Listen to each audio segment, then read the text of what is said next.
is the digital arm of Dainik Bhaskar Group since April 2015. He comes with 18 years of experience in media, digital content and technology, handling multiple profiles including business development, marketing and pre-sales in delivery and operations.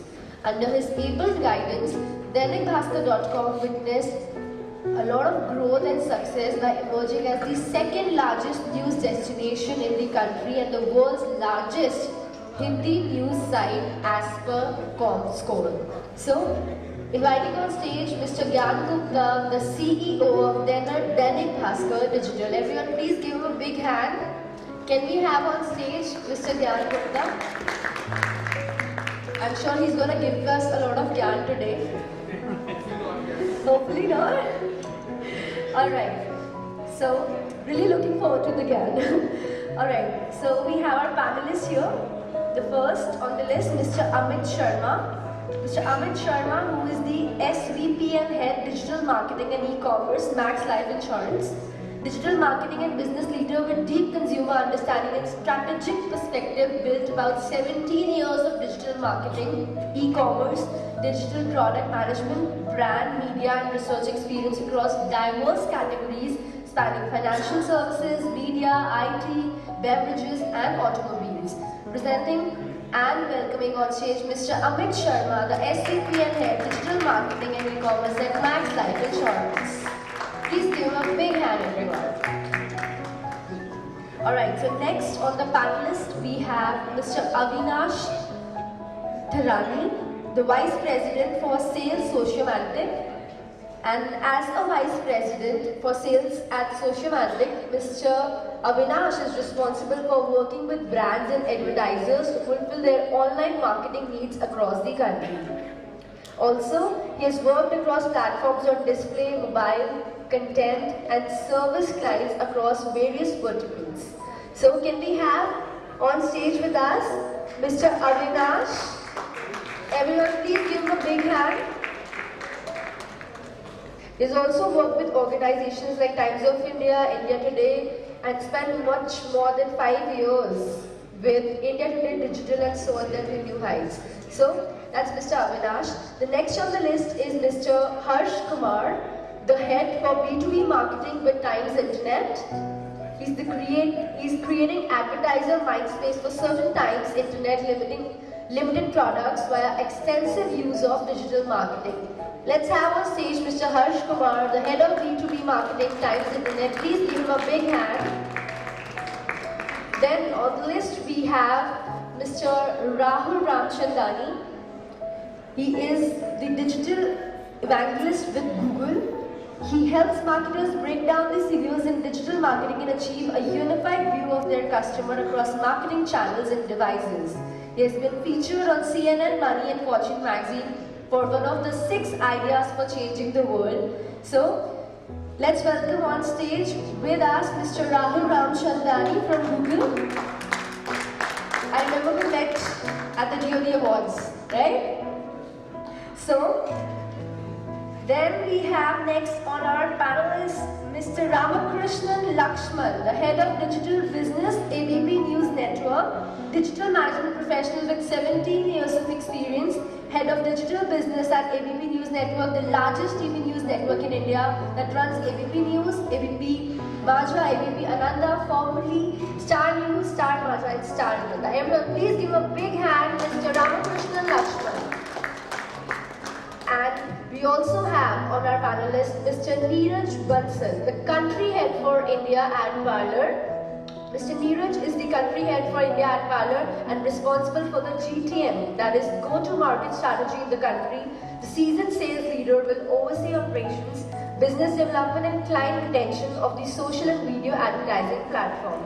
With over 20 years of experience in sales and marketing in various global leadership roles, Mr. Neeraj has extensive experience in building and scaling business, defining growth and monetization strategies and building effective teams. Let's welcome on stage Mr. Neeraj Bansal with a huge round of applause, everyone. So we have our moderator and our panelist on the stage. Over to you, sir. I think first of all, we had a large panel. And then each of the panels has a long description. I hope that you guys are still awake after the description of 7 people on the floor. But anyways, welcome everyone. So promise that there will be no Gyan in this panel.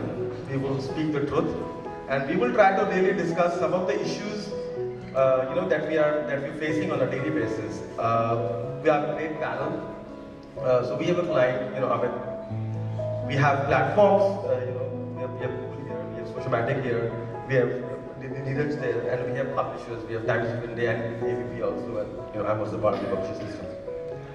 So before we really understand, and programmatic has been the key word, buzzing in the circle, we really want to start understanding what are how are the budgets moving from a direct sales to a programmatic, and who will be the better person than the client to understand in terms of how are you moving your budgets, and how are you really looking at an ROI versus a direct sales versus programmatic? Thanks, Gyan. Typically speaking, programmatic within the entire digital marketing budget, we see it moving into anything between a 20 to 35% range. If you include DoubleClick search, we've integrated with the DoubleClick platform holistically, so that's an ad stack level integration we've done. If you add that as well, it would be a significant amount, and depending on which part of the year you're talking about, financial services, this is JFM. This is on a financial year basis, practically looking at about 35-40% minus DoubleClick search. Minus DoubleClick Search. Okay, minus DoubleClick search. Okay. Now, Rahul, what are the trends are you seeing? Because Google being at the helm of the programmatic, and you guys have a large control of the programmatic spend. What kind of trends and budgets are you seeing over the previous years? How it's being shifted, or how it's moving?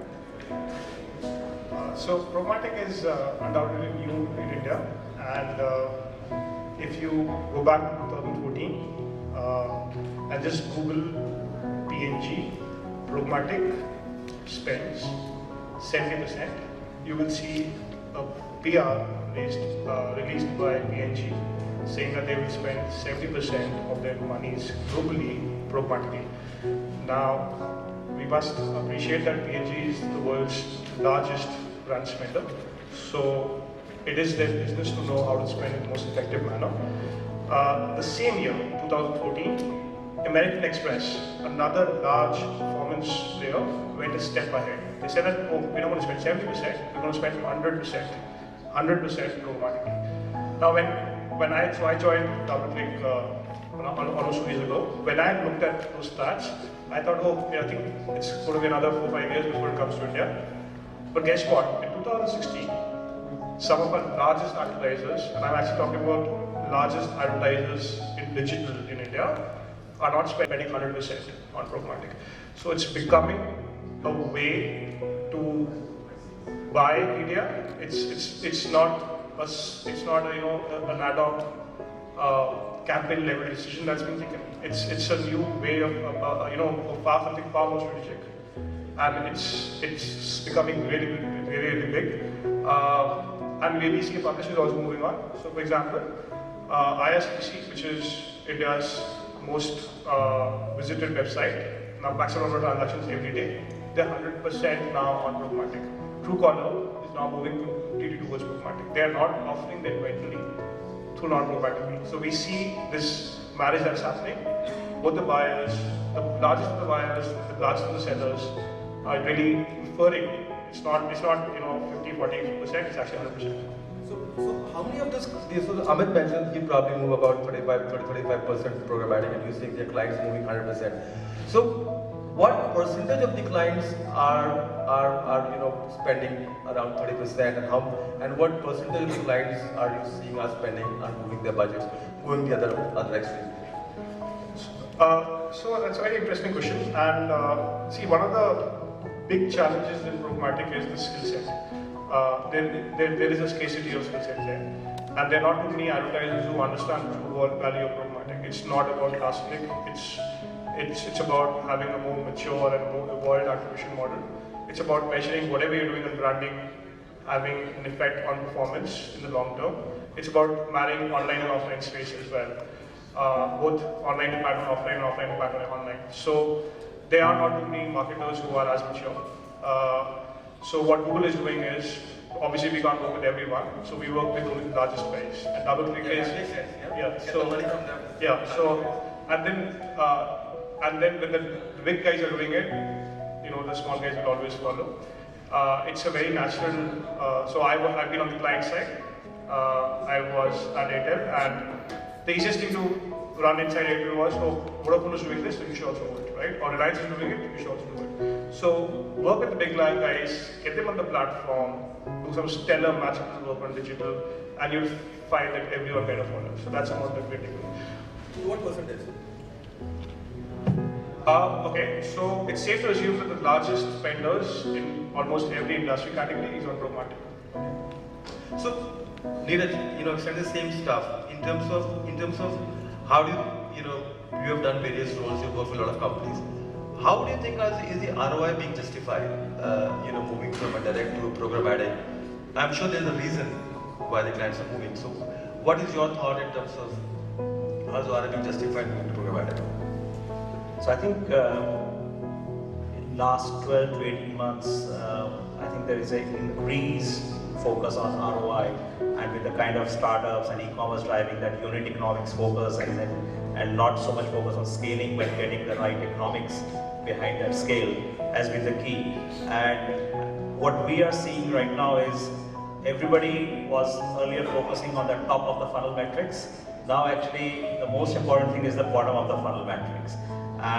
But a lot of brands, or I would say marketers, to a certain extent I see working from BFSI to telco to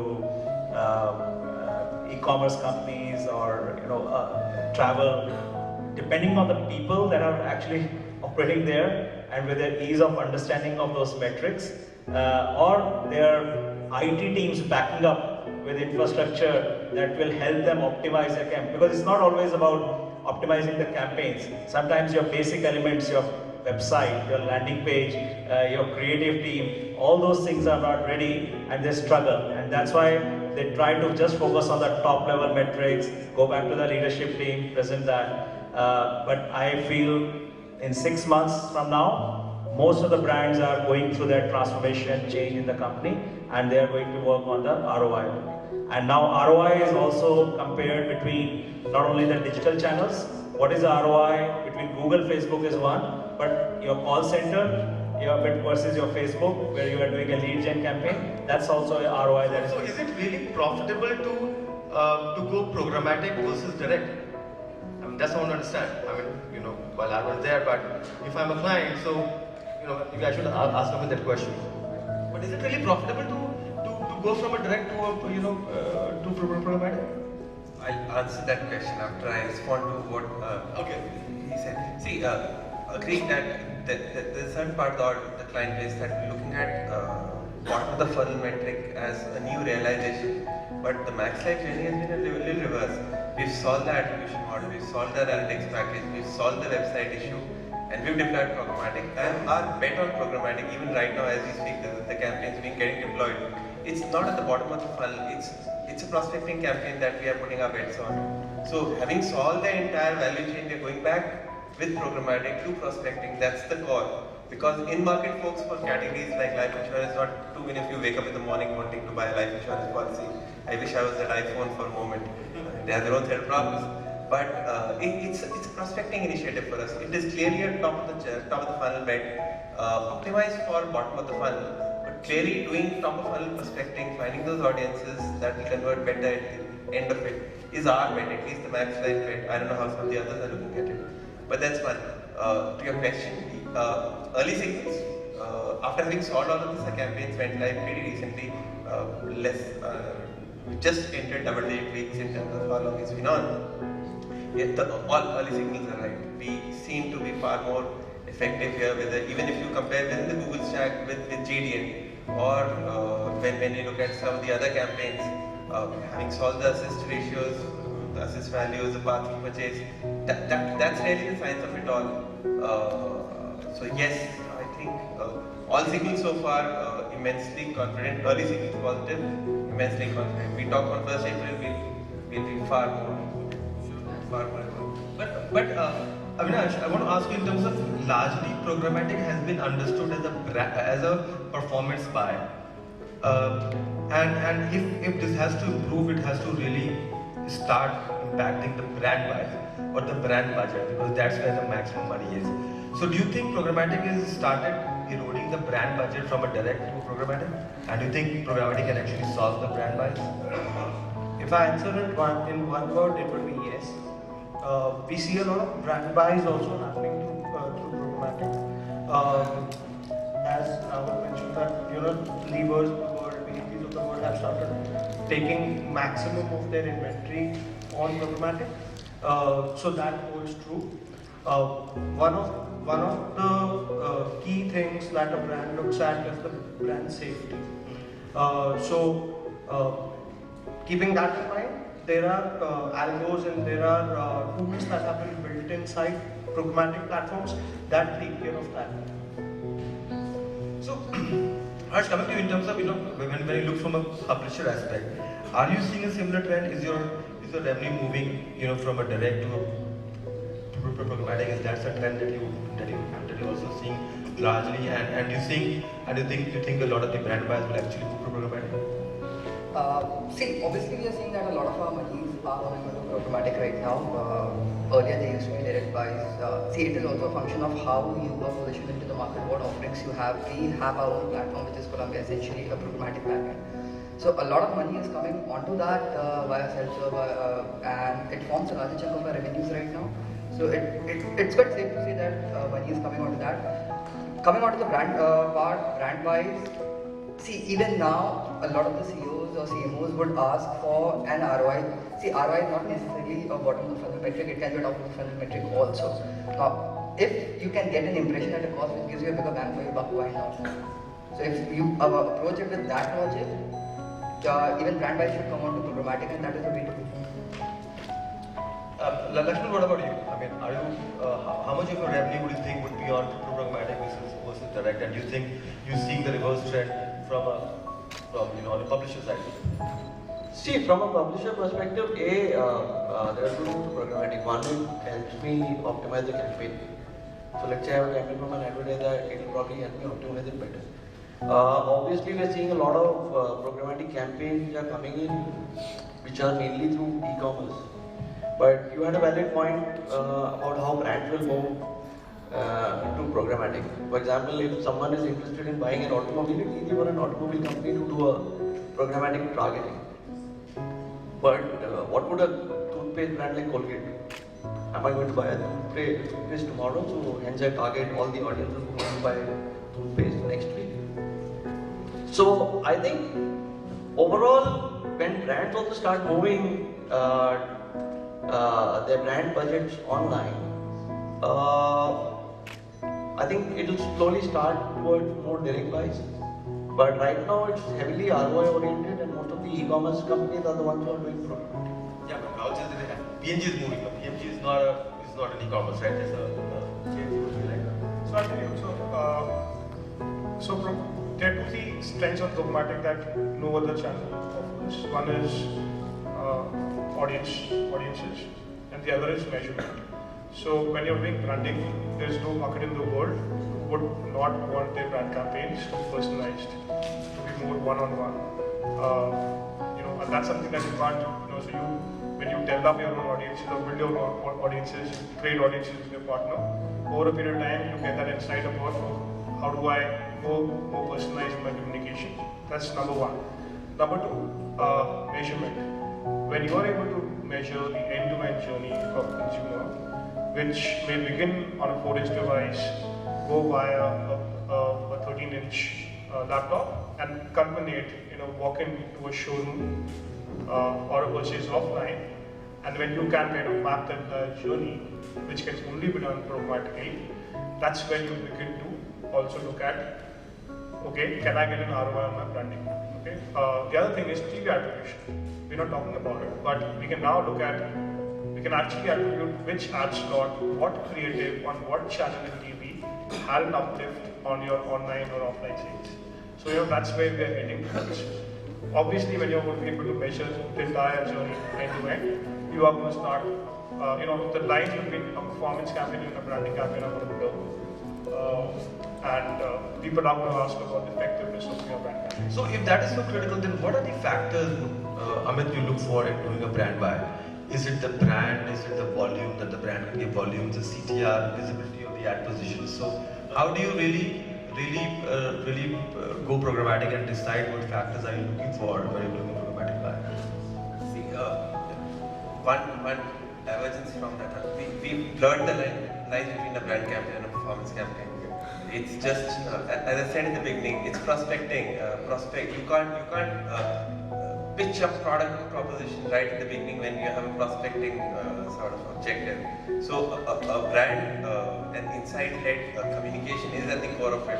We're talking about will be most relevant for us to continuously reach out to build that entire audience pool, which at the end of the entire funnel, when you're looking at a 4-week, 5-week, 6-week, or even longer, which are going to convert there. So we don't look at it from brand and performance.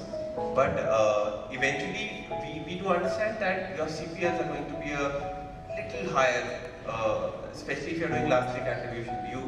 Our entire video inventory burn right now is going the algorithmic way. So if that is so, and video is unlikely to get you any click to websites, again, category context. So we are purely dependent now on the assist ratios, on the past purchase, on the influence value this exposure has had. And how do you then, what is the ability you have to retarget this guy till such time he visits your website and you start remarketing to him. We differentiate retargeting till such time that he visits our asset, remarketing once he starts behaving in a certain manner on our assets. So you retarget, that's again happening programmatically, and then eventually you remarket basis which campaign we reached out to, which creative worked for him. And in our journey, because you have to purchase a life insurance policy online, once you've calculated a quote, you figure out that it's going to cost you only $500 a month to get a 1 crore of cover. Then I remarket to you with that reminder that Gyan, $600 is what it costs, and you don't have 5 minutes to buy that policy to secure your family's future. That's a parameter base. So it's through the entire funnel. So brand is an inseparable part of performance in our case. Else we will be as small as we are, and our ambitions are to grow 100% year on year. We've been doing that this year, next year's plan consistent. We don't work too hard on making new plans, we just carry forward the same logic. But, so there's no line, and it actually is an amalgamation of your analytics suite and your programmatic acquisition. What factors will you look? So if you have to, from a publisher side or from an advertiser side, what factors are you looking for when you're doing a programmatic buy? As a outcome KPI, actually it's none of these. My objective at the end of this campaign is to enhance my brand search queries. Okay. You look at the search, it's again inseparable part. So your core is going to be the highest bid that you'll be placing. Generic and lateral, somewhere in the middle. The brand searches are the cheapest to bid on. Objective at the end of it is to enhance brand searches, which is what I was saying in the last 10 weeks. That's an early positive trend we've seen. Eventually, we have to increase brand search queries. We have to increase traffic to website directly or indirectly, and hence the attribution model. And then chase those guys smartly. Those are the 3 or 4 bets and levers and KPIs. It's eventually cost per sale is what we're looking at.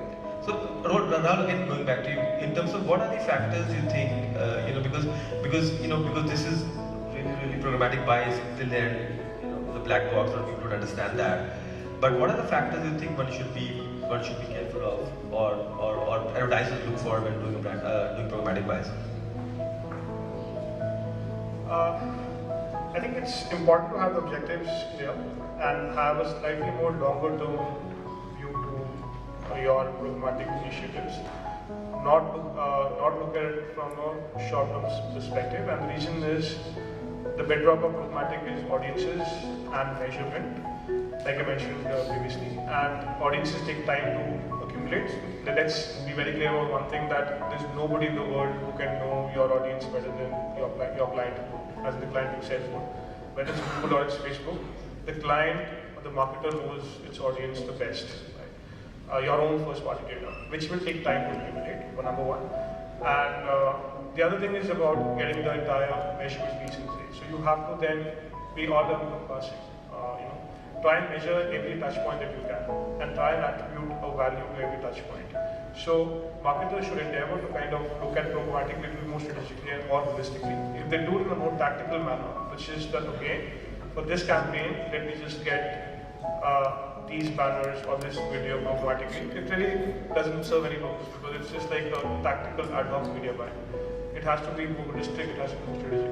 But then when he's looking at the first part data, then I think then the publishers will have far richer data than a Google Earth will. Absolutely. Because they will have the first part data and absolutely, and that's how I think that's what publishers should be doing. They shouldn't sell, display, or video inventory just like that. They should package it. Okay, if I'm going and if my advertiser is a travel client, then I will, let's say people who bought a ticket or are planning to buy, or let's say if it's a hotel, if you want to go and sell it to a hotel brand, anyone who's like, let's say traveling to Italy, okay, you may want to share that audience only with the hotel owner in Italy, and or let's say to a telco, anyone who's traveling outside of India, whoever books a ticket, go after a telco, ask them to advertise about their platform and products and things like that. So how do you package your inventory with audience data and charge a premium? Because at that, so if your inventory, I'll come back to charging a premium because I think there's a bigger misnomer on programmatic buy that should be cheaper than the direct buy. Sure. But exactly. So now, see, the thing is, if your inventory is good enough, why should you pay for it? And if your audience is good enough, then why should you charge a premium for it?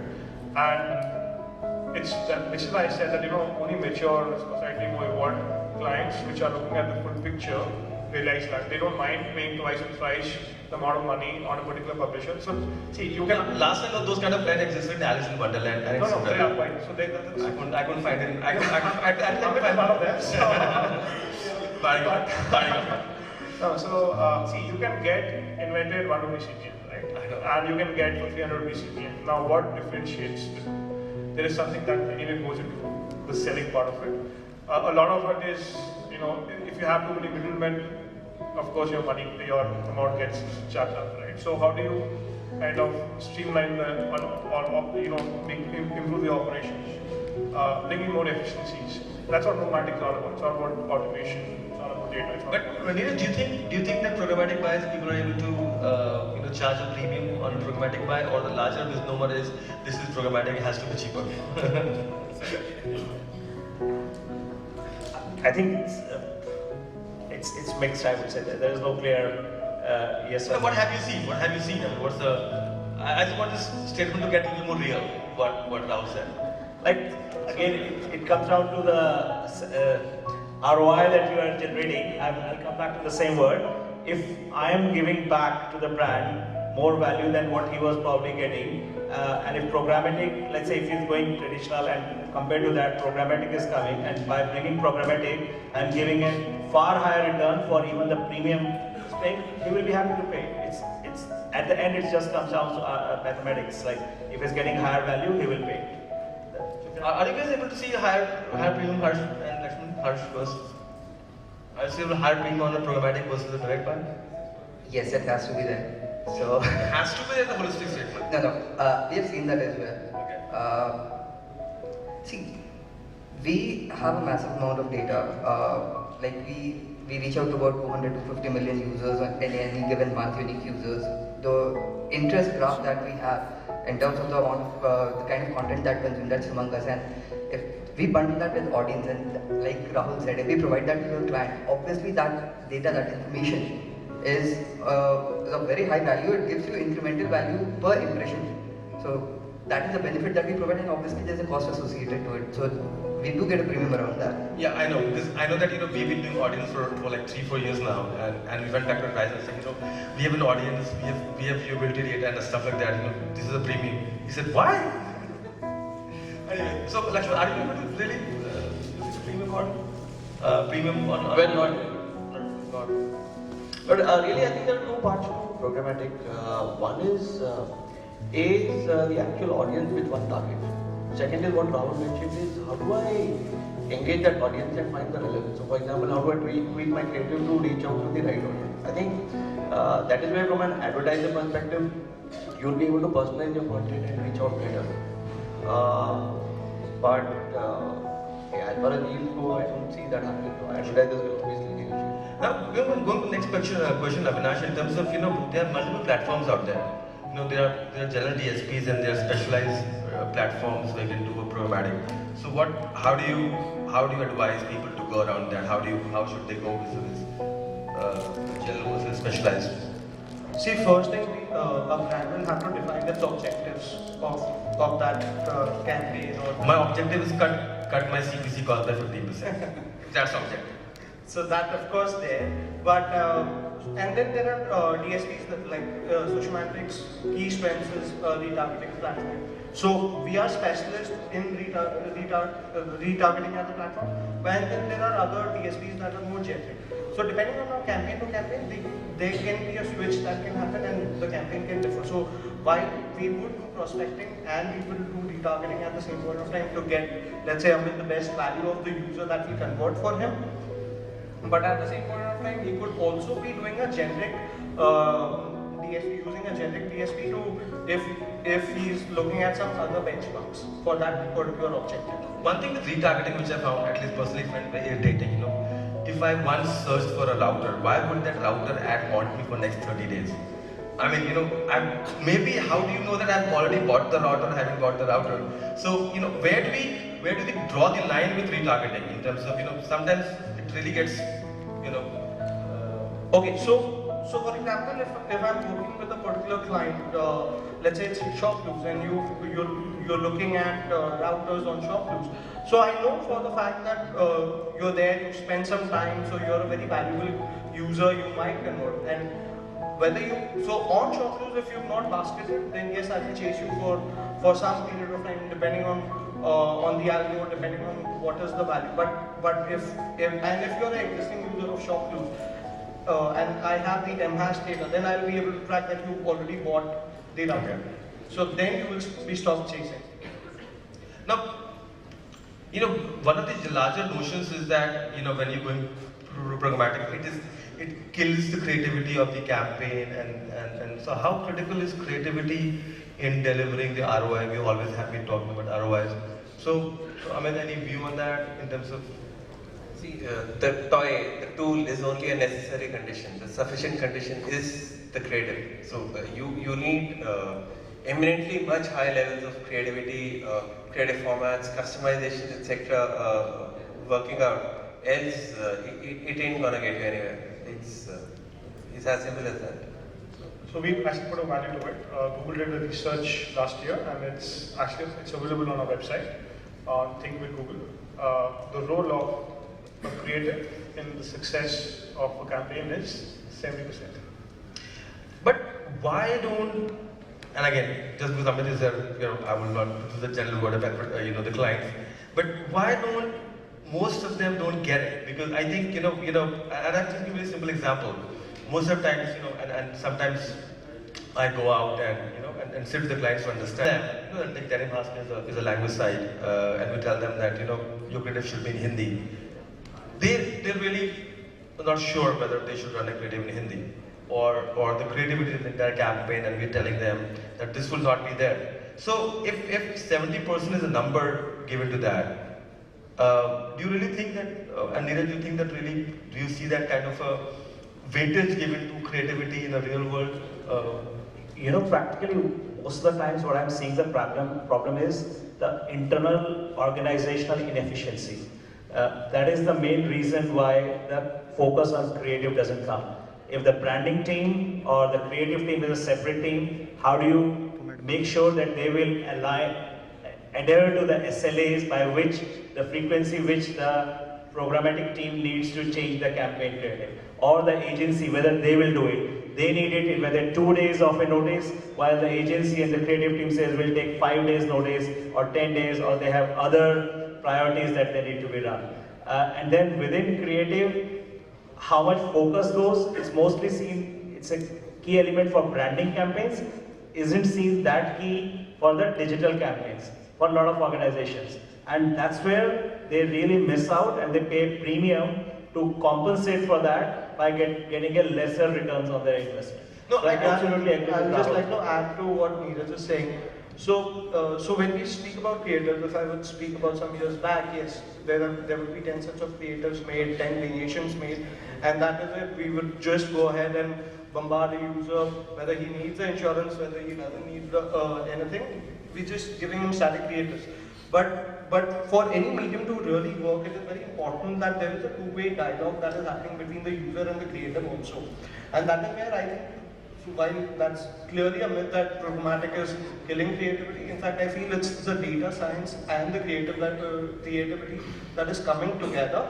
And No, I mean, the answer is the organizational inefficiencies probably. No, but there is another thing, like for example, within the platform like that we have built at Adparlor, within that we have actually built up analytics around doing like hundreds of adaptation of the same creative. Let's say if Rahul is sitting here with specs, without specs, blonde, dark, men, women, lifestyle image, and within jeans or trouser, take as many elements of a creative, tag them, and then do different testing and see what element of a creative is driving maximum click-through. So there is a scientific approach to it. And then based on that, come with the analysis like we did for Starbucks in Singapore.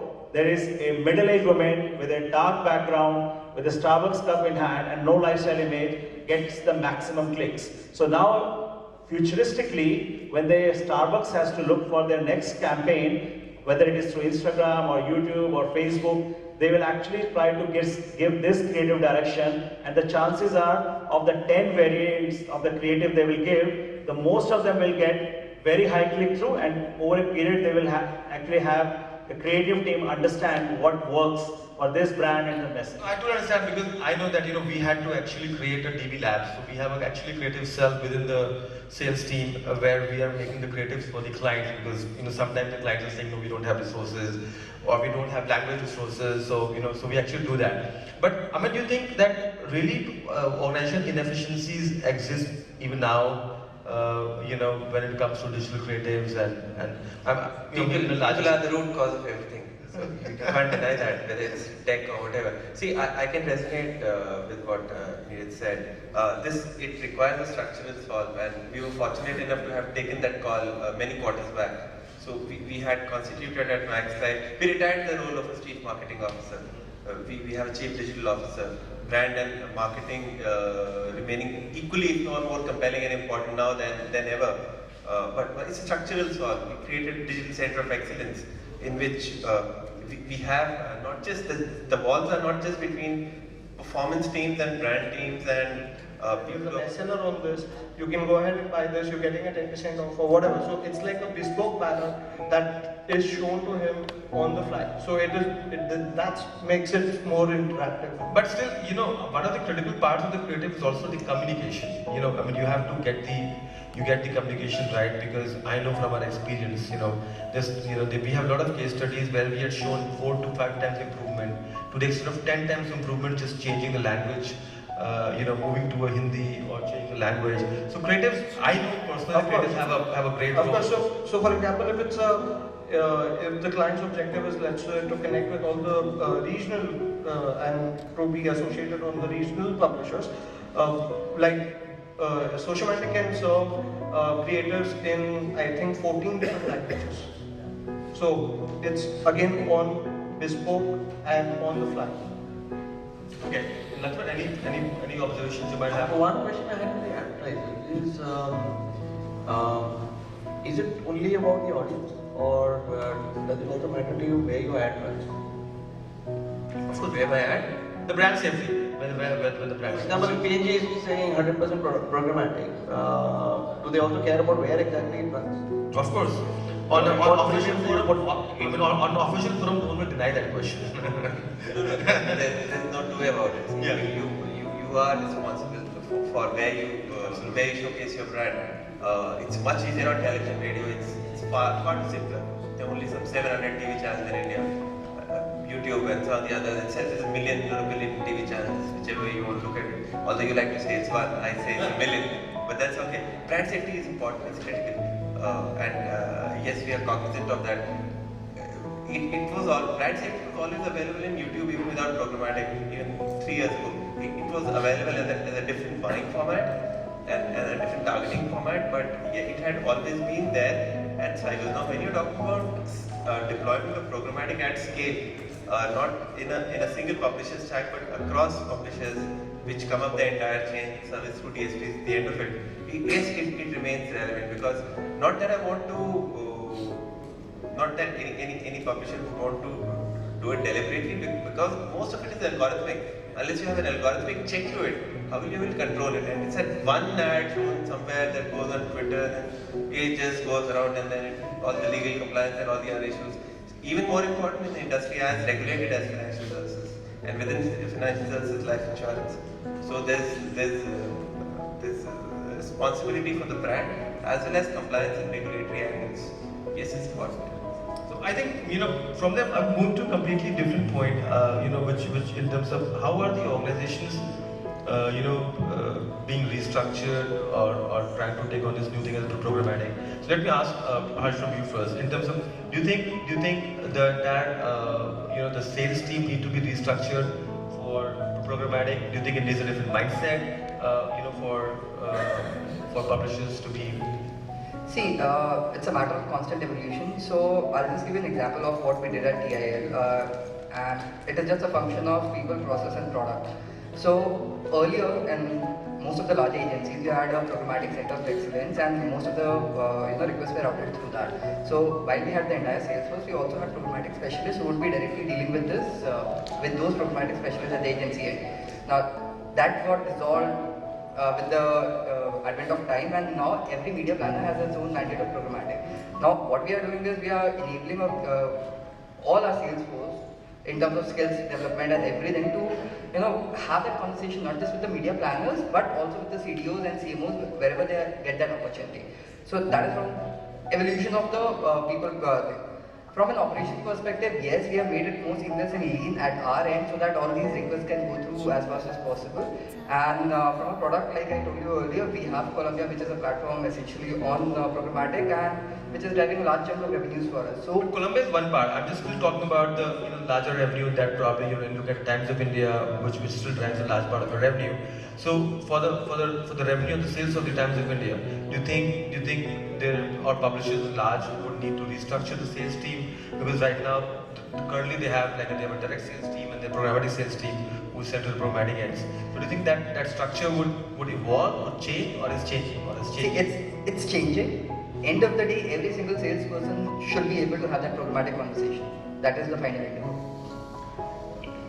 Laxman, what about you? What about ABP? Are you guys having a different structure, or you agree with Harsh that I think it's constantly evolving. So instead of changing the structure, I think it's more about training and getting the team scale with programmatic and ensuring that they are able to go out in the market. Neeraj, what do you think? Because I think this becomes, like Amit also mentioned, that how does the organization get ready for this? Because it won't just happen, overnight. So what do you think?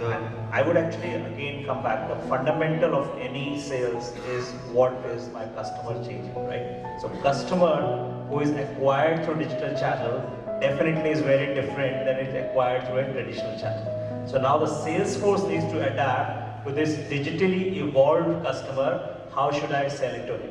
That's to me is a key, whether it has come through whichever programmatic or whichever channel it has come. That's more about building more internal efficiencies of the organization rather than do anything with the actual sale to the customer. Customer sale is about how it has been acquired. If he is a very savvy customer who we have acquired through programmatic, that means he's probably on the internet, who is aware of comparison of different products or different portals that product, let's say Flipkart, Snapdeal, Amazon, and also offline channels. He is doing a lot of research offline, online. Now, this is very different to a guy who just goes to a supermarket, pays some bucks and looks at 10 shirts and buys a shirt, than to a guy who is doing a proper survey, investigation, and then goes buys a product. So that's, to me, is more the evolution of a sales organization skill rather than anything more.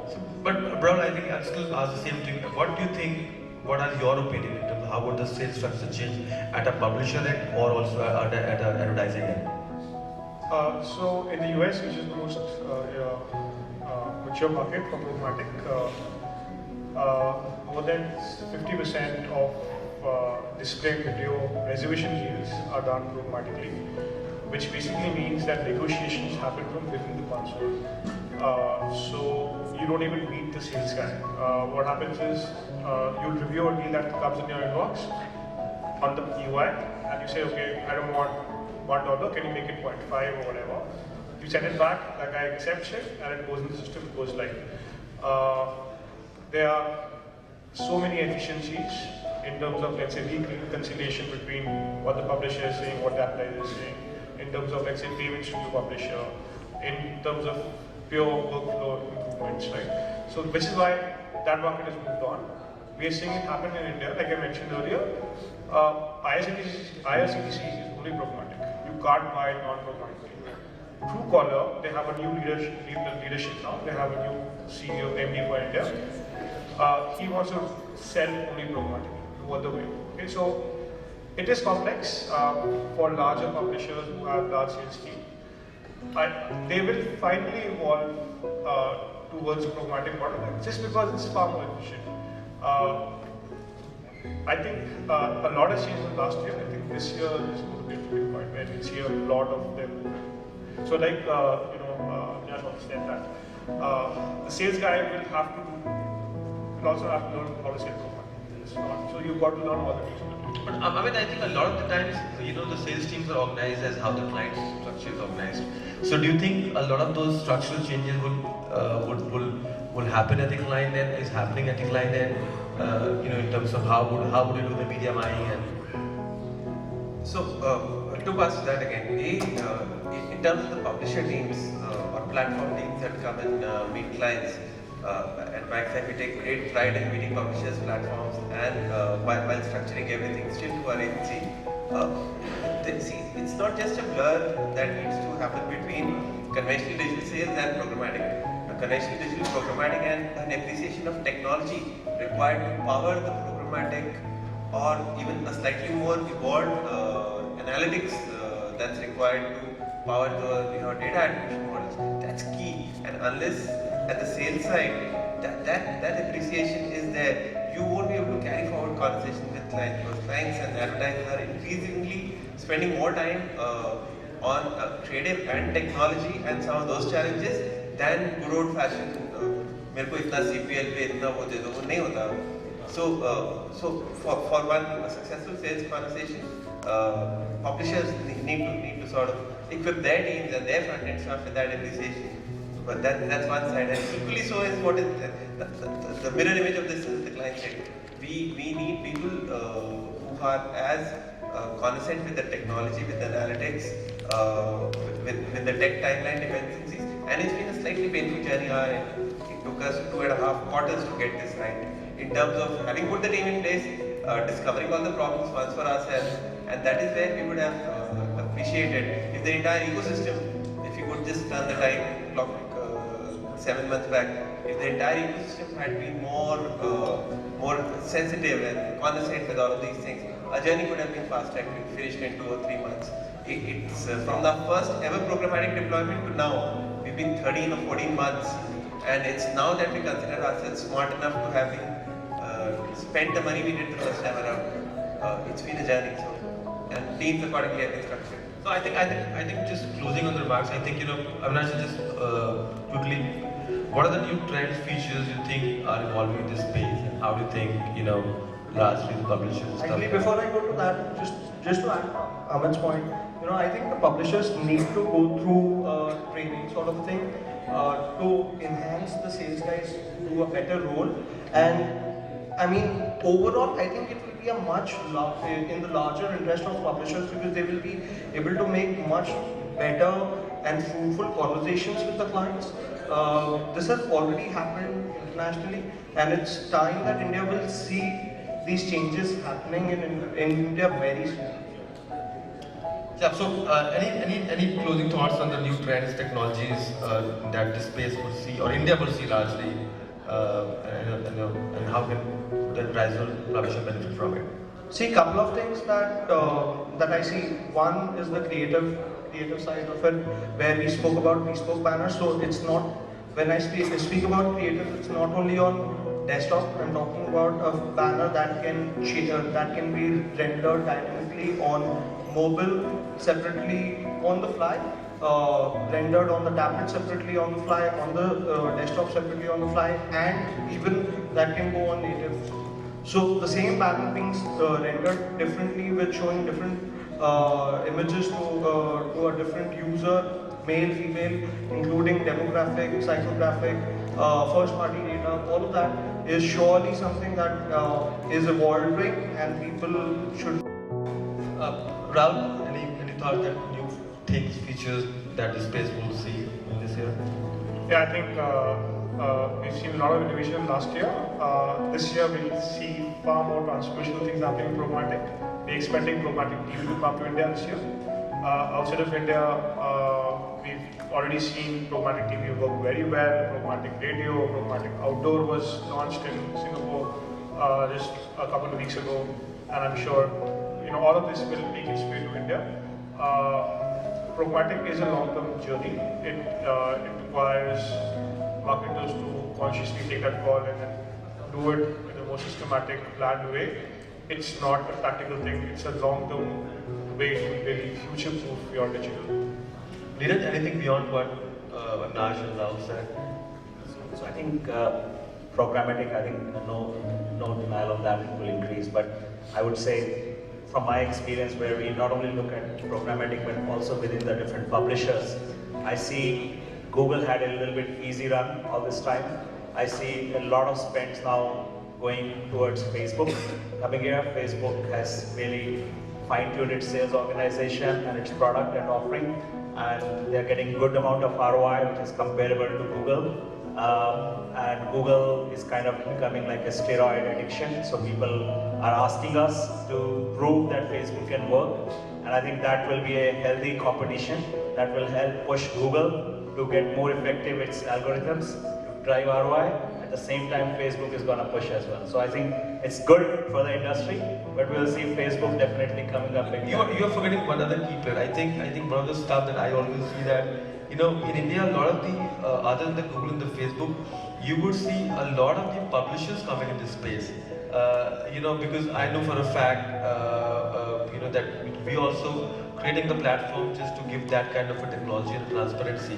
So I think at least I see that, India would see, because India's always been late in adapting technology, so India always had a benefit of see what's happening in the West and how can we reach and check the recos. But I think other than the Google and the Facebook, that entire another ecosystem of the publisher would get created. Again, that's exactly one of the thoughts I want to share. See, DSPs and programmatically you can reach out to audiences. Publishers curate audiences. Exactly. Basis multiple content, advertising exposures, etc. What we'll be very keen to sort of receive as advertisers is an integrated view, because you can't be jumping across one DSP here, one publisher, one more silo, and even within any programmatic stack, even today, between various formats, you have transmission losses. Imagine what kind of a ecosystem we'll be building when you have multiple such options available. The largest quite still win. So what we'll see is if publishers and DSPs, they can find technology integrations that help advertisers reach curated audiences programmatically. Right. That's one thing we are looking at.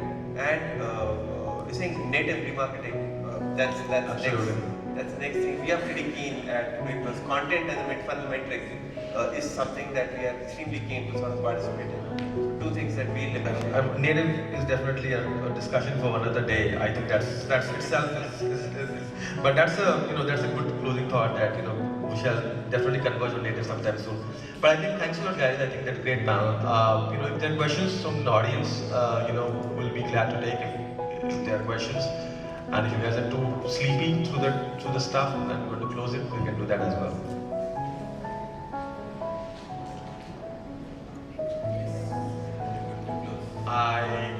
I don't think so. There are questions out there. So well, thanks a lot, guys. Thanks Amit, Avinash, Harsh, Rahul, Laxman. Thanks a lot, guys.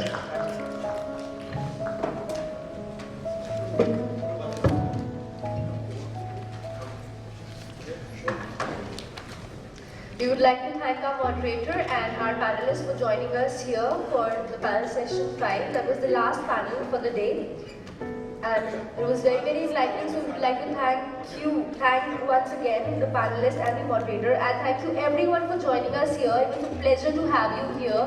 Thank you for taking out your precious and valuable time and joining us here in the DOD Summit 2017, and thank you for making it a huge success. Thank you so much everyone. You may all proceed for the high tea after the group picture. Thank you so much. Have a good day.